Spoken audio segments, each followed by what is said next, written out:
Myndir þú telja það eðlilegt að ég hefði fengið Þingvelli að gjöf fyrir 30 árum og hefði þá til eigin afnota, leigði út fólki sem að borgaði mér stór fé fyrir og ég borgaði ekki tilbaka á þeim forsendum að ég gæfi svo upp til skatts þennan gróða minn. Ef ég hefði fengið Þingvelli að gjöf? Já, vegna þess að ég væri búin að vera svo mikið þar með veitingarekstur og annað og hefði sinnt þessu vel í 30 árum. Já.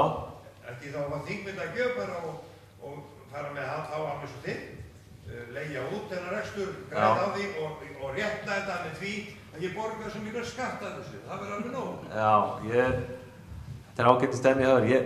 Sko, einu sem ég get sagt í þessu er að Þingvelli er alltaf bara, myndi vantilega að vera fasteign, ekki fiskveiðiréttindi. Hvað segirðu? Þetta er samskonar auðlind. Okkar skilningur er að Þingvelli og auðlindirnar eru nákvæmlega eins. Þjóðareign sem ekki má selja í vestur. En það sem ég hugsaði, varandi 34. grein og ég man ekki, það var einhver annar sem kom inn á það náðan.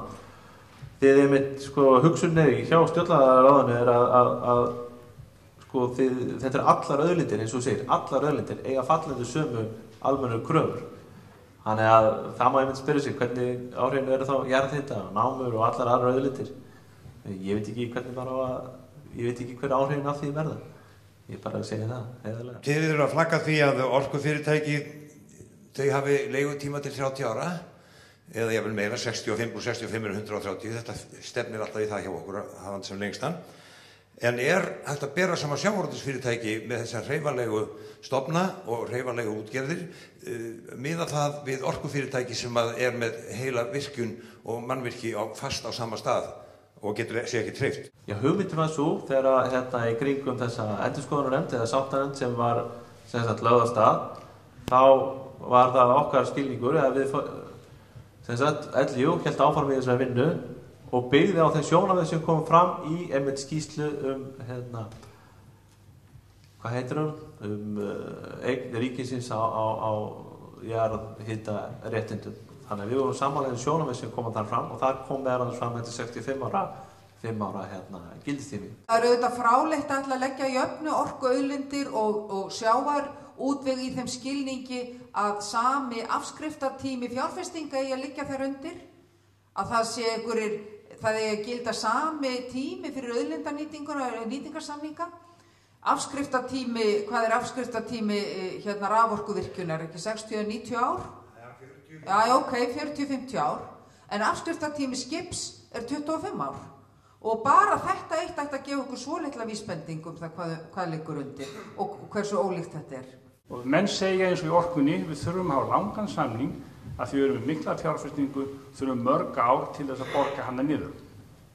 Hvernig er staðan útgerðinni? Uppsjávarveiðarnar árið 2010, þar voru tekjurnar 44 milljarðar króna. Fjárfestingin eru 20 skip sem eru metin á 20 milljarðar. Þannig að þau veiddu tvisvar sinnum verðmæti sitt á einu ári. Nú er komið eitt nýtt skip inn í þennan flota, en á þessu ári munu þau væntanlega veiða fyrir 87 milljarðar króna. Hvað þurfa þeir langan tíma til þess að eiga þeir í fjárfestingu? Og svarið er 1, 2, 3 ár. Við skulum segja 5 ár, það væri sanngjarnt, en það væri mjög sanngjarnt fyrir útgerðarmenn. Ég tek algjörlega undir það með Kristni. Það skiptir auðvitað mjög miklu máli hvernig þessi nýtingarsamningar munu líta út og hvað verður í þeim. Það er bara það verður það sem skilur milli feigs og ófeigs í samkvæmt mínu skilningi.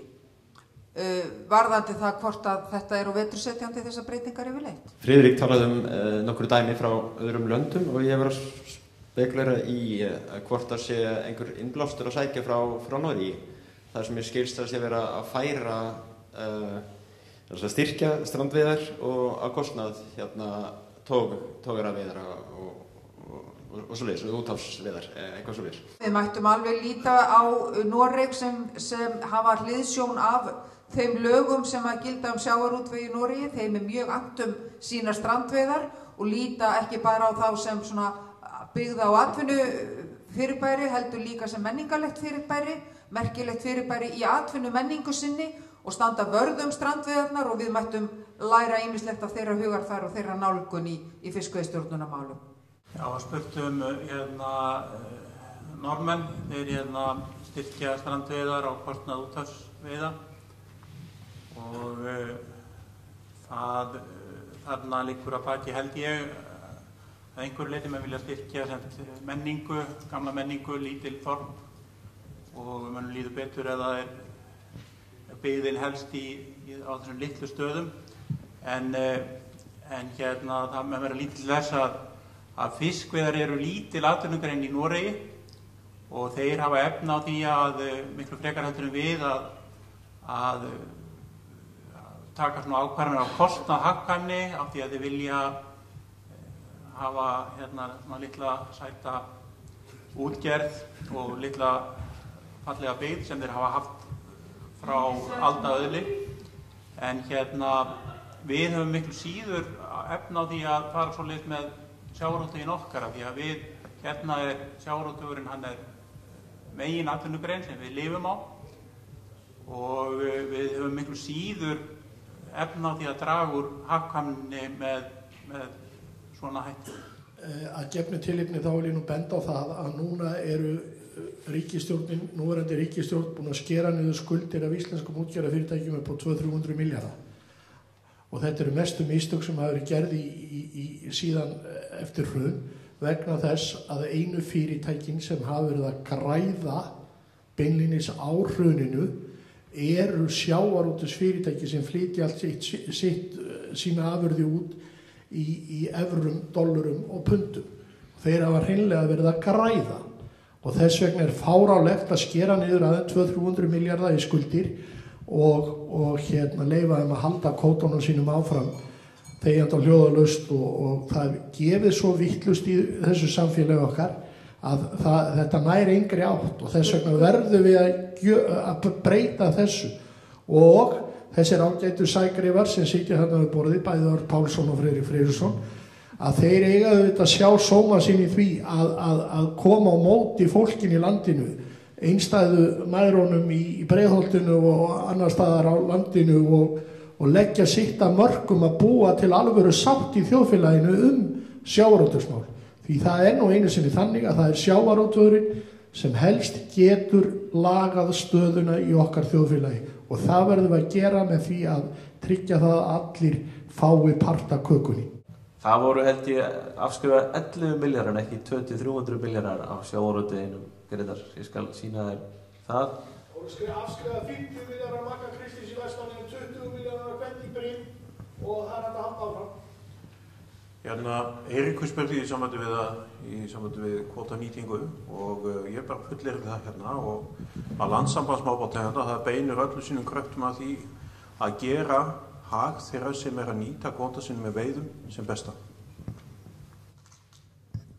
Já takk, ég fór að seilast í nikotíntyggju og ég held að þetta löng ræða hjá Erni. Eiríkur spyr út í þarna úrskurð mannréttindanefndarinnar, það nú reyndar ekki rétt að úrskurðu mannréttindanefndarinnar hafi fellt lögin. Upphaflegu lögin 1983, þau gátu staðist sem tímabundin ráðstöfun, enda áttu þau að vera tímabundin ráðstöfun. Það nefnilega það fyndna í þessu öllu. Þetta átti bara að standa í 3-5 ár. Þetta kvótakerfi sem við nú búin að sitja uppi með í 3 áratugi. Og sama ára kvótakerfi var sett á, þá var viðtal við Þorstein Má Baldinsson, þá ungan athafnamann sem átti ekki aflaheimildir og hafði ekki náttúrulega unnið í þessi kerfi, var ekki búið að koma því á. Það sem hann mótmælti þessu mjög kröftulega og það væri nú svolítið gaman að senda á samþingmenn og LIU núna og kannski á fjölmiðla þetta viðtal við Þorstein Má frá þeim tíma. En það voru menn nú ekki mjög hrifnir. Hins vegar þessi gjörð að heimila frjálsa framsali 1990, þá kerfinu skellt í lás, þá verður misréttið vegna þess að þá búið að loka fyrir aðgengið af þessu forréttindakerfi. Og þú spyr, get ég stutt ríkisstjórn sem ekki hreyfir legni lið til að bæta úr þessum mannréttindabroti? Ég mótmæli því harðlega að ríkisstjórnin hreyfi ekki legni lið. Ég held nú bara engin önnur ríkisstjórn myndi leggja í þá vinnu sem þessi ríkisstjórn leggur í núna við það að reyna að breyta þessu kerfi? Eða sér þú Sjálfstæðisflokkinn og Framsóknarflokkinn gera það? Hvaða flokkar á Alþingi ættu í ríkisstjórnarmynstri að geta breytt þessu fiskveiðistjórnarkerfi ef ekki einmitt þessi ríkisstjórn? Ekki búin að breyta því það verið unnið að því hörðum höndum. Svo það spurning, það þarf þingmeiri hluta fyrir öllum breytingum. Og það líka staðreynd sem ekkert verður horft fram hjá heldur, að það ekki algjör einhugur innan stjórnarflokkana þetta mál. Þannig að ég ætla að biðja þig, Eiríkur, að vera þá ekki að skamma þá sem að beita sér í málinu. Maður ræður ekki öll á himni og jörðu, það þarf þingmeiri hluta fyrir öllum málum. Já, varðandi álit mannréttindanefndar Sameinuðu þjóðanna þá hefur það ekki bein lagagildi, það breytir ekki lögum Íslandi. Hins vegar ég á þeirri skoðun að það álit eigi að leiða til þess að lögum sé breytt. Og ég dálítið hissa á því að það hefur ekki verið gert, sérstaklega í ljósi þeirra afstöðu sem þeir sem hafa haft tökin síðustu 3 ár til þess að breyta lögunum höfðu þegar að umræður þetta mál fóru fram á sín tíma. Og mér finnst líka að ríkisstjórnin hefði átt að vera búin að borga þeim mönnum bætur sem stóðu í þessu málavafstri gegn ríkinu, gegn ósanngjörnum lögum og unnuð það mál. þá lögin lært með þjóðinni? Ég vil nú kannski ekki taka svo djúpt í árinni en þau eru afar slæm. Það alveg ljóst mál. Og ég vil ekki að jafnaður menn ljúki hér kjörtímabili í fyrstu meirhlutastjórn sinni án þess að taka á svona meinsemd. Eins og þeir lofuðu að þeir myndu gera. Ég dálítið uggandi yfir þessu tali samninga. Að láta þá sem hafa kvótan hafa hann áfram með samningi til 20, 30, 40 ára. Hvað verður í þeim samningi? Ef að það eitthvað bitastætt í þeim samningi sem verður undirritaður, þá mun væntanlega standa í þeim samningi að ef að Alþingi breytir lögum, að þá beri ríki fulla ábyrgð á þeim skaða sem breytingin kann að valda viðkomandi útgerðarmönnum.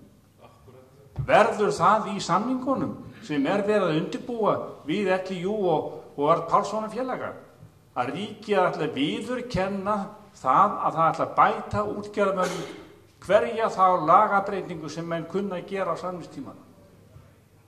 Ef svo þá það glæpur, Eiríkur Stefánsson. Ef að svo Það þessi verður. Nú þetta komið að lokum hjá okkur. Ég vil þakka stjórnarskrárfélaginu aftur kærlega fyrir mjög góðan fund og ég fræddist mikið þessi mál og sérstaklega því það mikil líka greinilega þekking í salnum. Ég ætla að benda ykkur á að það búið að dreifa svona spjaldi þar sem að koma fram næstu fundir af því þetta er heil fundaröð sem félagið stendur fyrir og það verður fjallað strax eftir páska kjördæmin og persónukjör í nýrri stjórnarskrá. Það búið að blanda saman með mjög frumlegum og flottum hætti bæði því að landið öll atkvæði vegi jafnt og að það hægt sé að tryggja það að landsbyggðin verði ekki algjör og láta sitta á hakanum hvað varðar hagsmuni og svona kannski að koma sínum málum á framfæri. Svo að tala stjórnmálspillingu, náttúru, flokkana og flokkakerfið, lýðræði, ég veit ekki hvað. Þannig að við verðum verið duglega að mæta á þessum frábæri fundi. En hafandi sagt það, þakka ég bara kærlega fyrir mig og öllum fundagestum fyrir góðan fund. Takk.